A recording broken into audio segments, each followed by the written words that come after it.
শুভ সকাল বন্ধুরা। আজকে আমার নতুন একটা ব্লগ ভিডিও। দোল পূর্ণিমাতে গোপুসোনাকে ও রাধা মাধবকে কীভাবে পূজা করবে সেটাই আমি তোমাদের সাথে শেয়ার করব। গোপুসোনার পুজো করার জন্য আমি বিভিন্ন ধরনের ফুল তুলে নিলাম।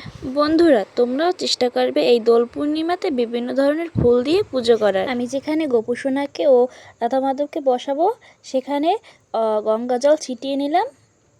তারপর আমি কয়েকটা তুলসী পাতা সাজিয়ে নিলাম। অবশ্যই তোমরা তুলসী পাতা দেওয়ার চেষ্টা করবে, কারণ এই দিনে তুলসী পাতা দেওয়া অত্যন্ত খুবই ভালো। তারপর আমি গাঁদা ফুল ছিঁড়ে রাখছিলাম।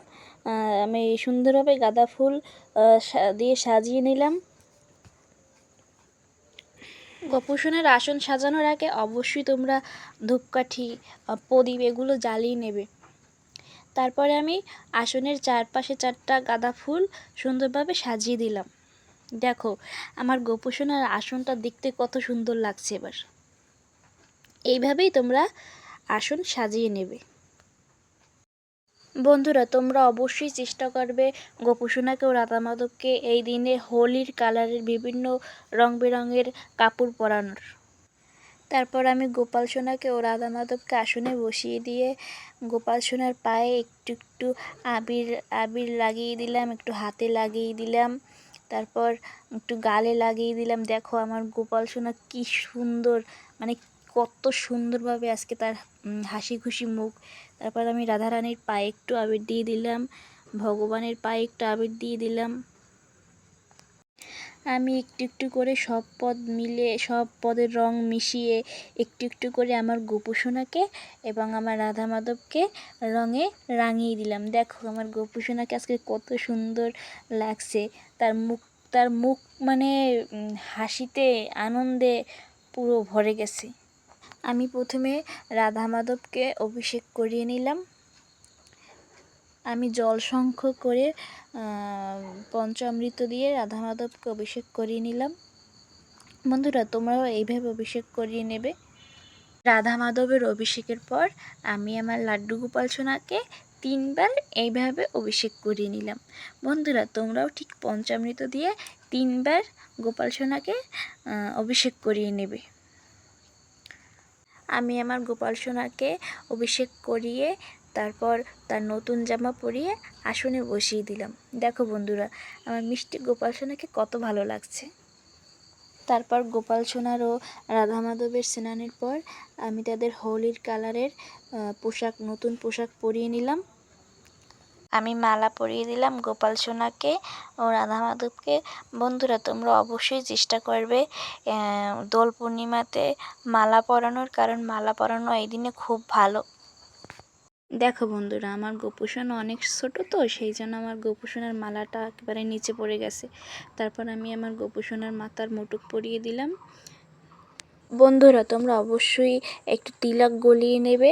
আমি একটু তিলক একটা বাটিতে গলিয়ে নিয়েছি। এবার আমি আমার গোপাল সোনাকে একটু তিলকের ফোঁটা দিয়ে সুন্দরভাবে সাজিয়ে দিলাম। বন্ধুরা, তোমরা জানো তো এবছর কিন্তু দোল পূর্ণিমার দিনই চন্দ্রগ্রহণ পড়েছে। বেলা 3টা 20 মিনিট থেকে সন্ধ্যা 6টা 46 মিনিট পর্যন্ত চন্দ্রগ্রহণ আছে। বন্ধুরা, তোমরা জানো তো চন্দ্রগ্রহণ কিংবা সূর্যগ্রহণ কোনো গ্রহণেই কিন্তু ভগবানের পুজো হয় না। তোমরা অবশ্যই চেষ্টা করবে ভগবানের পুজো খুব সকালে দেওয়ার। তারপর আমি আমার রাধা মাধবকে একটু তিলকের ফোঁটা দিয়ে সাজিয়ে নিলাম। এবার আমি একটু চন্দন গুলিয়ে নিয়েছি।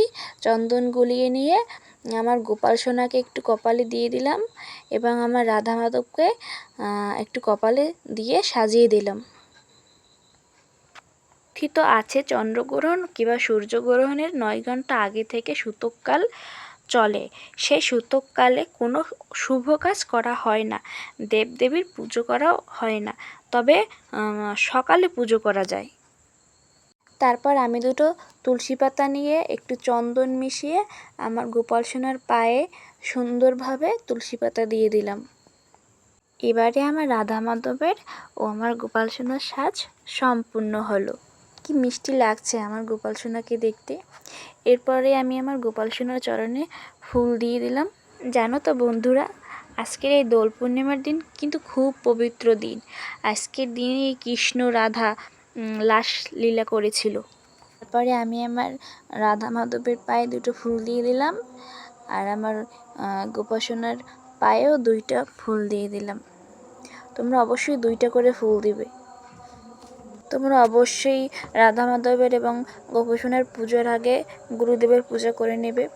গুরু ব্রহ্মা, গুরু শ্যাম, গুরু শিব ও গুরু রাম, জয় গুরু, জয় গুরু, জয় গুরু। এরপর আমি একটা জলশঙ্খ নিয়ে নিয়েছি। জলশঙ্খের মধ্যে একটা তুলসী পাতা, 2টো ফুল দিয়ে নিলাম। তোমরা অবশ্যই জলশঙ্খ নেওয়ার চেষ্টা করবে। তারপর আমি জলশঙ্খটা ভগবানের পায়ের সামনে রাখলাম। জলশঙ্খের চারপাশে ফুল দিয়ে আমি সাজিয়ে দিলাম। বন্ধুরা, তোমরা অবশ্যই এই দিনে ভগবানকে বেশি করে তুলসী পাতা দেওয়ার চেষ্টা করবে। আমার তো বেশি তুলসী পাতা নেই, যেহেতু আমার শহরের ভিতর বাড়ি, সেহেতু আমি যা পেরেছি আমি সেই রকম আমার ভগবানের চরণে তুলসী পাতা দিয়েছি। তোমরা অবশ্যই তুলসী পাতা দেওয়ার চেষ্টা করবে, অনেকগুলো করে। এবার আমি রাধা মাধবের পায়ে এবং আমার গোপসোনার পায়ে তুলসী পাতা দিয়ে দিছি। এই দোল পূর্ণিমার দিনে তোমরা একটি রঙিন ফুল নেওয়ার চেষ্টা করবে। আমি আমার সাধ্য মতন একটি রঙিন ফুল নিয়ে আমার রাধা মাধবের পায়ে দিয়ে দিলাম। ভগবানের পায়ে ফুল দেওয়ার সময় যদি তোমাদের কোনো মন্ত্র না মনে থাকে, তাহলে এই মন্ত্রটি বলবে, ওং নমো ভগবতে বাসুদেবায় নমঃ। তারপর আমি আমার গোপাল সোনাকে ও রাধা মাধবকে আয়না দেখিয়ে দিলাম।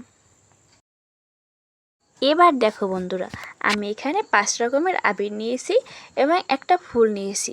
এভাবে সব পদের রং আমি ফুলে মিশিয়ে নিয়ে আমার গোপাল সোনার চরণে দিয়ে দিলাম। এতে করে গোপাল সোনার বস্ত্রও নষ্ট হবে না, দেখতেও ভালো লাগবে। তোমরা চাইলে এইভাবে দিতে পারো। এরপরে আমি একটু একটু করে আবার রং মিশিয়ে নিয়ে আমি এবার রাধা মাধবের চরণে দিয়ে দিলাম। এরপর আমি আমার গোপাল সোনাকে আমার সাধ্য মতন একটু ফল, একটু আমিত্তি, একটু মিষ্টি দিয়ে দিয়েছি। তোমরা তোমাদের সাধ্য মতন ভগবানকে যা পারো সেটাই দেবে। এরপরে আমি গোপাল সোনাকে এবং রাধা মাধবকে একটু আরতি করে নিয়েছি। এবার আমি আমার গোপাল সোনাকে একটু প্রদীপ দেখিয়ে আরতি করে নিলাম। তোমাদের যদি কোনো মন্ত্র না মনে থাকে, তখন বলবে, হে কৃষ্ণ করুণা সিন্ধু দীনবন্ধু জগৎপথে গোপীশা গোপিকাকান্ত রাধাকান্ত নমঃস্তুতে। আর এইভাবে 3 বার বলবে। তারপর ভগবানের কাছে প্রার্থনা করবে, যদি কোনো অপরাধ হয় তাহলে আমাদেরকে ক্ষমা করে দিও। আর গোপী সোনাকে দেখো, ফুলের রাজ্যে আমি বসিয়ে রেখেছি। আমি আমার সন্তানের মতন যতটুক চেষ্টা করেছি, আমার সাধ্য মতন আমি ততটুক করেছি। ভিডিওটা কেমন লাগলো অবশ্যই কমেন্ট করে জানিও। আজকের মতন টাটা।